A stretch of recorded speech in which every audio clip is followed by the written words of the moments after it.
So today what we're going to be doing is this truck came back in. It always seems to be the same drivers with the same problem, so I'm not sure if it's the truck or not. What he was complaining about was it had some check engine codes or whatever, or the check engine light was on. It's no big deal. I plugged it into the computer and it was saying that the ambient air temperature sensor was no good. Well, what you can see,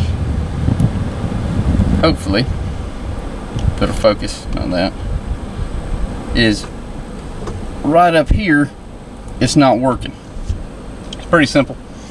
Only problem that you run into is that sensor, if you don't already know where it is a extreme huge pain to try and locate. Depending on what truck you're using, it would be in the passenger side mirror, the driver's side mirror. This is a pretty stupid design because it's literally right in front of the radiator. So all I'm going to be doing is showing you where it's at in case you ever have to replace yours. It's a huge pain to get to anyway. But the best way that I can show you is, it's a little hot. This sensor right here, that's it. Now,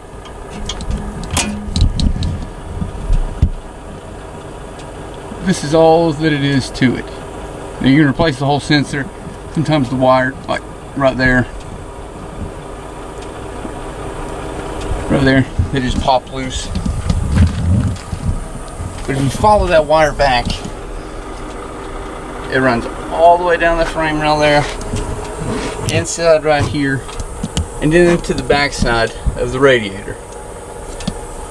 So as you can imagine, there'll be a lot of issues coming in with those being that close to something like that anyway.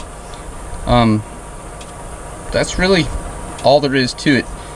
Like I said, you can replace the sensor. What I'm gonna try and do is the sensor, I believe from the dealership's like $65 for this little thing. Maybe cheaper, I don't know. You have to check that one out. But that's what you do as far as if you want to replace it. And it just goes into these little connects right here. They get worn out. That's what it is.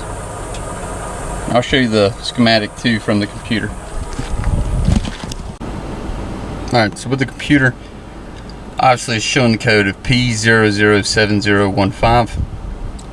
Type that in, run it through the system there. Ambient air temperature sensor A. It's going to say that it's either circuit short to battery or it's open. In this case, the way the wire's pulled out, I'm going to imagine it to be open. You can test it for resistance. And then probably calls ambient air temperature below negative 40 degrees Celsius or negative 40 degrees Fahrenheit.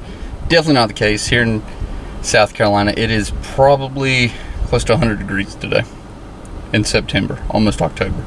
So welcome to the South. The connector, wire and harness, or faulty sensor. I believe it's going to be the connector and or faulty sensor, if not both.